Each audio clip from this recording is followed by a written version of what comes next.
पिसे हुए तिल से प्राप्त ताहिनी अपने समृद्ध विटामिन, खनिज और गुणवत्ता वाले तेलों के साथ मानव शरीर को अविश्वसनीय लाभ प्रदान करती है। जब इस भोजन का सेवन एक दिन में 1 चम्मच किया जाता है तो यह कई शारीरिक रोगों के विकास की प्रक्रिया को धीमा कर देता है। ताहिनी खपत के लाभ और दुष्प्रभाव क्या हैं? कब और कितना सेवन करना चाहिए? आइए एक साथ जांच करें। लाभों पर आगे बढ़ने से पहले आप हमारे चैनल को मुफ्त में सब्सक्राइब कर सकते हैं। हम यहाँ हर दिन एक नई जानकारी पूर्ण वीडियो के साथ हैं। ताहिनी के नियमित सेवन के क्या लाभ हैं? ताहिनी में निहित लाभकारी फैटी एसिड अंत में प्रोबायोटिक बैक्टीरिया के विकास का समर्थन करते हैं। इसमें मौजूद एंटीऑक्सीडेंट पदार्थ पाचन तंत्र में आंतों की वनस्पतियों की समस्याओं को कम करते हैं। ताहिनी को घनत्व देने वाले फेनोलिक यौगिकों के लिए धन्यवाद। पेट की आंतरिक संरचना सुरक्षित रहती है और यह पाचन तंत्र में एसिड की मात्रा को संतुलित करके पेट में एसिड की समस्याओं जैसे गैस्ट्राइटिस के खिलाफ सकारात्मक प्रभाव दिखाती है। साथ ही ताहिनी आज उत्पादित वनस्पति तेलों की तुलना में उच्चतम गुणवत्ता वाले असंतृप्त वसा अम्लों का स्रोत है। यह शरीर में एलडीएल कोलेस्ट्रॉल के स्तर को कम करने में मदद करता है। विशेष रूप से ओमेगा 3 और ओमेगा 6 जैसे फैटी एसिड एंटीऑक्सीडेंट के साथ सहयोग करते हैं और हृदय रोग के जोखिम को कम करते हैं। यह वाहिकाओं में पट्टिका के गठन को भी रोकता है, जिससे रक्त के प्रवाह को सामान्य स्तर पर जारी रखना आसान हो जाता है। इसमें मौजूद पोटेशियम शरीर में पानी के संतुलन को नियंत्रित करता है। दूसरी ओर ताहिनी फैटी एसिड से भरपूर होती है, जिसके महत्वपूर्ण कार्य होते हैं जैसे रक्त में शर्करा की मात्रा को संतुलित करना और शरीर द्वारा इसका उपयोग करने के तरीके को नियंत्रित कर। रक्त शर्करा में उतार चढ़ाव वाले लोगों में भोजन के बाद बनने वाले शर्करा के कण शरीर में प्रोटीन पदार्थों के साथ अनुपयुक्त बंधन बनाकर अनुपयोगी हो जाते हैं। इस प्रक्रिया को चिकित्सा जगत में ग्लाइकेशन कहा जाता है। ताहिनी उच्च गुणवत्ता वाले फैट एसिड के साथ ग्लाइकेशन गठन प्रक्रिया को कम कर देता है। यह चीनी का धीमा अवशोषण प्रदान करता है। विशेष रूप से आंतों के ऊतकों में रोगों के खिलाफ ताहिनी का एक बड़ा चम्मच। ताहिनी में आयरन, कॉपर और जिंक जैसे महत्वपूर्ण पोषक तत्व होते हैं। ये यौगिक न केवल एंटीऑक्सीडेंट कोशिकाओं के उत्पादन को उत्तेजित करते हैं, बल्कि शरीर में मुक्त कणों की तलाश करते हैं और स्वस्थ कोशिकाओं को नुकसान पहुंचाने से पहले उन्हें बेअसर कर देते हैं। इसके अलावा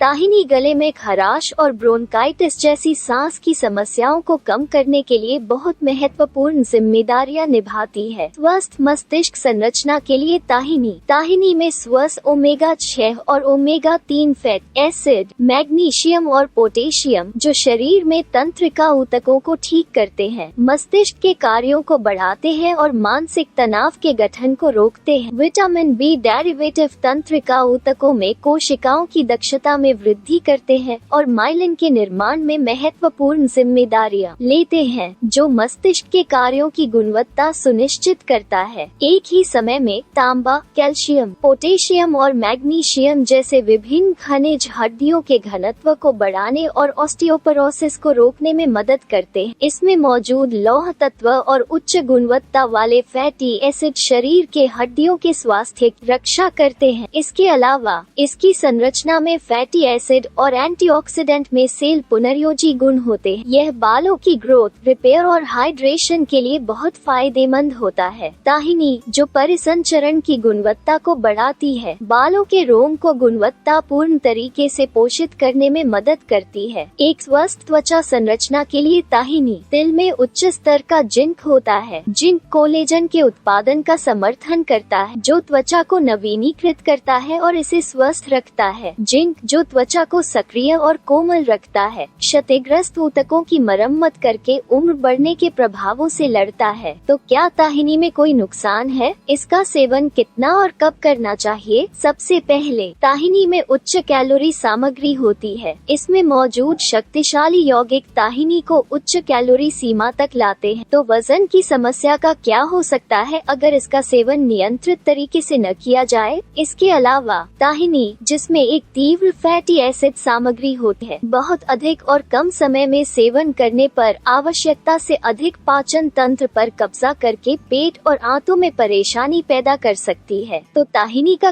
कितना सेवन करना चाहिए? विशेषज्ञ सप्ताह में 2-3 दिन 1 चम्मच ताहिनी का सेवन करने की सलाह देते हैं, खासकर मासिक धर्म के दौरान जब चयापचय धीमा हो जाता है, प्रतिरक्षा प्रणाली कम हो जाती है और मौसमी संक्रमण होते हैं। इस जानकारी के आलोक में आप ताहिनी को अपने आहार में शामिल कर सकते हैं और इसके दीर्घकालिक लाभों का लाभ उठा सकते हैं। अगर आप हमारे वीडियो को पसंद करते हैं तो हमारे चैनल को लाइक और सब्सक्राइब करना न भूलें। अगर आपने अभी तक सब्सक्राइब नहीं किया है, अच्छी तरह से रहें, सूचित रहें।